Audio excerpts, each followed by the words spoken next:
ఇదిగోండి. రే, ఎదురింట్లో మంచి లెక్క దిగినట్టుంది. అవును సార్, లెక్క కూడిక తీసివేత. మంచి వయసున్న కొడుకే సార్. కాకపోతే పక్కనే వచ్చిన తీసివేతగా ఉన్నాడండి. తీసివేత కదా, శేషం లేకుండా వ్యవహరించేద్దాం. నువ్వు మాత్రం ఈ విషయంలో ఎవరు హెచ్చరిక చేయకుండా జాగ్రత్త పడు. అలాగే.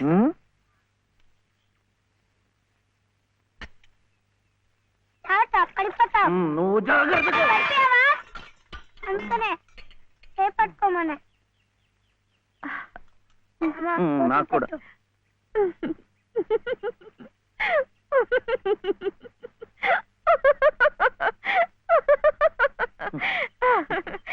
ఏమిటిది? ఈ అవతారాలు ఏమిటి, ఈ చీరలు ఏమిటి, ఈ నామాలేమిటి? పట్టు పంచ లేదు కదా, అందుకని ఇది కట్టుకున్నాను. ఇవాళ ముక్కోటి ఏకాదశి, నువ్వు కూడా నామాలు పెట్టుకో, గుడికి వెళ్దాం.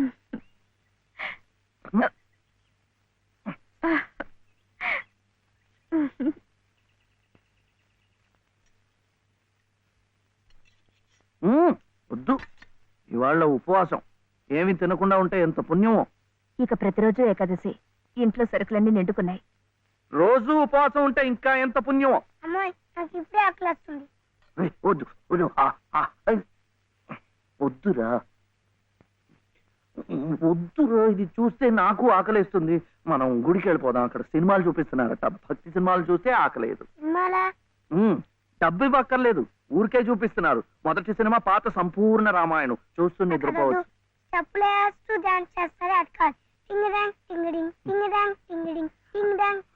వద్దు, పండగ రోజున అలాంటి సినిమాలు చూస్తే గళ్ళిపోతాయట.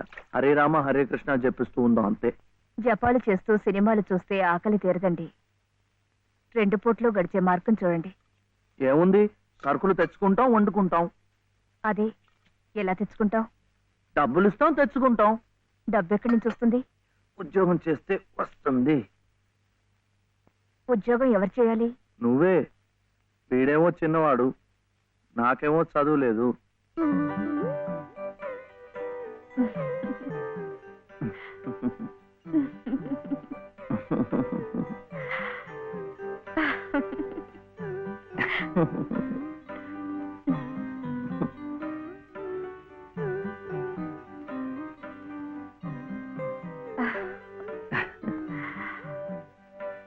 అలాగే. సార్ సార్, కూడి గారు బయటికి వెళ్ళారు. పెద్ద తీసేవాత చిన్న తీసేవాత మాత్రం ఇంట్లో ఉన్నారు. అయితే ముందు వీళ్ళు భాగరించేస్తాను, తర్వాత తిరిగి కుడుకు చేసుకోవచ్చు.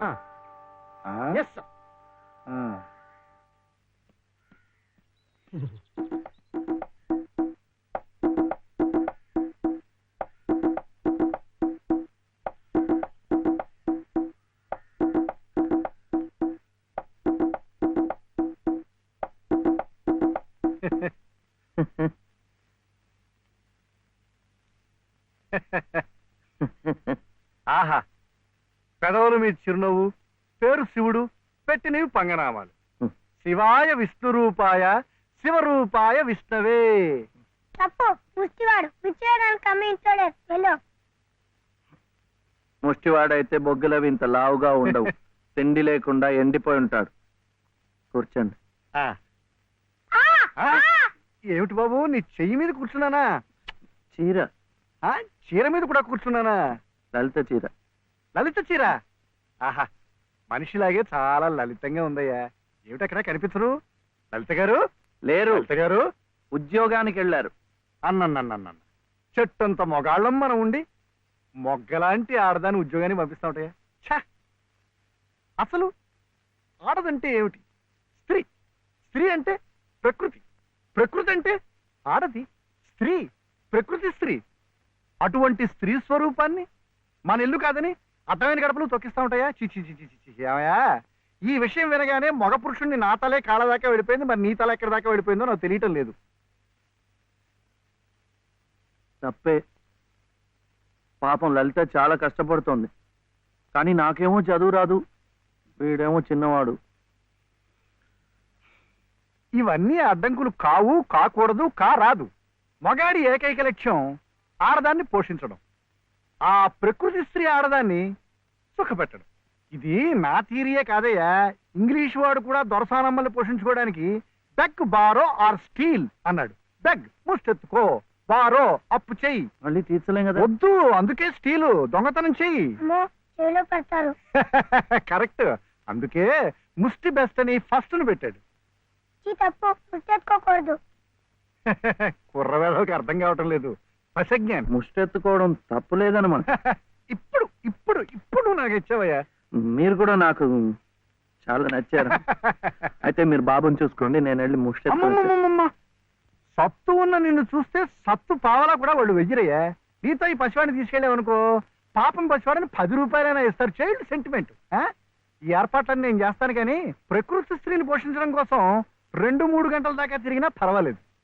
తిరుగు. నువ్వు నా కంటి ముందు సంగీత సాధన చేస్తున్నట్టే ఉంది. ఇంతలో ఎన్ని మార్పులు! శృతి తప్పకుండా ఆ రాముణ్ణి గానం చేసే నీ బ్రతుకు ఆ రామాలయంలోనే ఈ మలుపు తిరిగిందంటే అంతా భగవదీచ్ఛ. అంతా మన మంచికే జరిగిందమ్మా. బాబు కులాసాగా ఉన్నాడా? ఎక్కడా? ఆయన దగ్గర వదిలేసి వచ్చాను. మాస్టారు, మీరు నేర్పిన సంగీతమే నాకు ఉపాధి కావాలి. నువ్వేం కంగారు పడకమ్మా. నాకు తెలిసిన 4-5 ఇళ్లలో నీ సంగీత పాఠాలు ఏర్పాటు చేస్తాను, సరేనా? మావా, శివయ్య. శివయ్య, శివయ్య, ఏమిటిది? ఈ అడుక్కోవడం ఏమిటి? ఈ వేషం ఏమిటి? అరే, అయ్యో పాపం.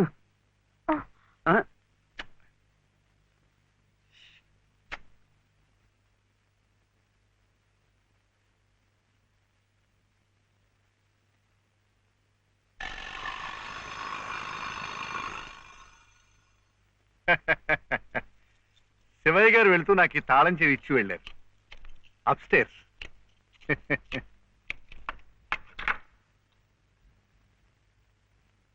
ఏమిటో ఆల్చిప్పలా అలసిపోయినట్టున్నారు పాపం. కాఫీ, టీ ఏమైనా? థ్యాంక్స్. షూర్. మంచిది.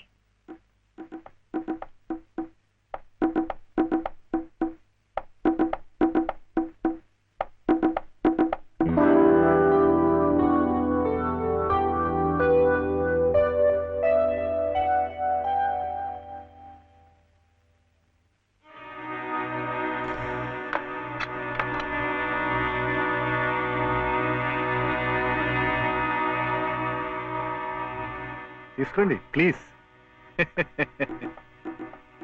ఇరుగు పొరుగును. మీరు అలసిపోతే నేను ఆదుకోవాలి, నేను అలసిపోతే మీరు ఆదుకోవాలి. అదేమిటోనండి నా జాతకం.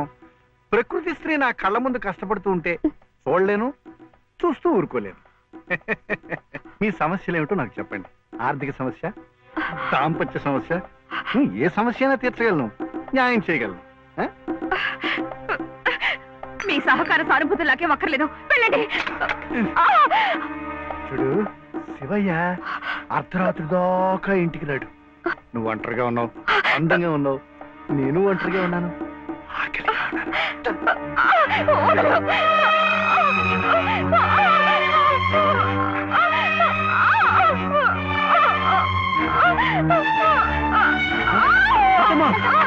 ఏమైందమ్మా?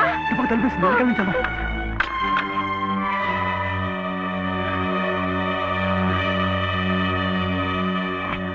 అంత పని చేశాడా ఆ నా కొడుకుని? వదలవు. ఏం జరిగింది? ఇంత తొందరగా వెళ్ళిపోతున్నారు పాపం. ఏం జరిగిందా? నువ్వు లేనప్పుడు ఆ అమ్మ మీద చేసి బలాత్కారం చేయబడియా? అలాంటి నరికి ముక్కలు చేయాలి. వదలవు నన్ను. ఇంత జరిగిన మగాడిని చూస్తూ ఊరుకోవాలా? వాడిని బతకనీయకూడదే, ముక్కలు ముక్కలుగా నరికిపోతేది.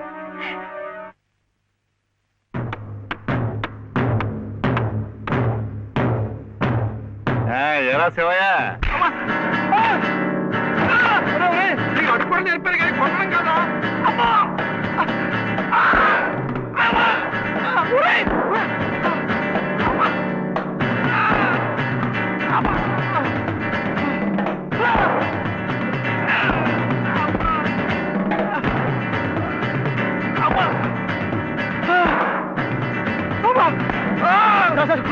కొట్టకండి సార్, సార్ కొట్టకండి సార్. బాబాయ్ నన్ను చంపించారు.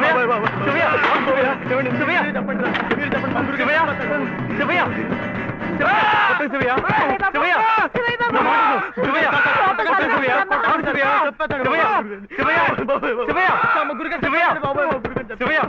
శివయ్య!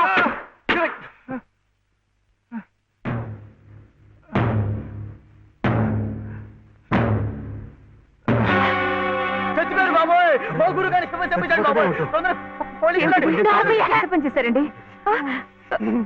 ఆయనకి ఏదైనా జరిగితే గురుగారు మన మీదకి వస్తుందేమో. డాక్టర్ దగ్గరికి తీసుకెళ్తే గురుగారు బాబు గురుగారు గురుగారు చచ్చిపోయారా గురుగారు గురుగారు గురుగారు మా గురుగారు చచ్చిపోయారు గురుగారు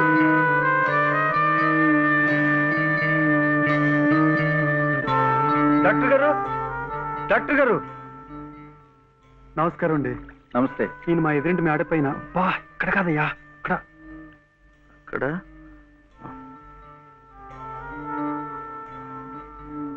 డాక్టర్ గారు కాస్త అర్జెంట్గా చూడాలి సార్. ఏం జరిగింది? అది అది మెట్ల మించి దిగుతుంటే కాలు జారిపడ్డారు. నేనే కొట్టానండి. మీరా? నేను లేనప్పుడు అది కదండి, రెండో అంతస్తు మేడ మెట్ల మించి దిగుతున్నప్పుడు కాలు జారినట్టుంది. పాపం. అబద్ధం, అన్ని అబద్ధాలే. నేనే కొట్టానండి. వీడు చాలా తప్పు చేశాడు కదు వెంకటస్వామి, అందుకని నేనే కొట్టా. ఏమిటండి మీరు కాసేపు నోరు మెదుపుకుంటూ ఉంటారా? నిజం ఏమిటో అడుగు. వెంకటస్వామి, శివయ్య ఇంటికి పద. నువ్వు కూడా ఏమిటి మీరు వెళ్ళండి. నిజం ఏమిటో చెప్పాలి. ముందు ఇక్కడి నుంచి పద, అక్కడికి వెళ్ళి మాట్లాడుకుందాం. ముందు నువ్వు వెళ్ళు శివయ్య, అక్కడికి వచ్చి మాట్లాడుతున్నాను కదా, నువ్వు వెళ్ళు.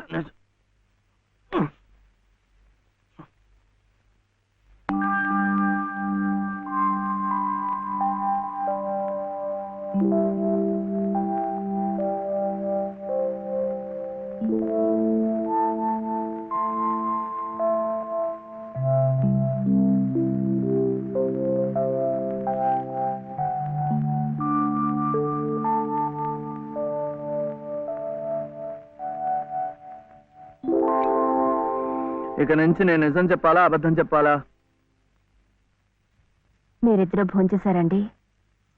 ముందు నేను అడిగిన ప్రశ్నకి సమాధానం చెప్పు. నిజం చెప్పాలా అబద్ధం చెప్పాలా? నిజం చెప్పాలా అబద్ధం చెప్పాలా? ఏమిటండి ఆ మొండితనం? మరి డాక్టర్ దగ్గర నిజం చెప్తే ఎందుకు నోరు మూసేశారు? ఆ దుర్మార్గుడికి ఏదైనా అయిందే అనుకోండి, మీరే చేశారని జైల్లో పెట్టరు. అందుకని అబద్ధం చెప్పనా? అది బామ్మేమో అబద్ధం చెప్పొద్దు అంది, నువ్వేమో నిజం చెప్పొద్దు అంటున్నావు. ఎవరి మాట వినాలో ఏం చేయాలో నాకు అర్థం కావటం లేదు. పెళ్ళారి లోపల నిజం చెప్పాలో అబద్ధం చెప్పాలో చెప్పేసేయండి అంతే.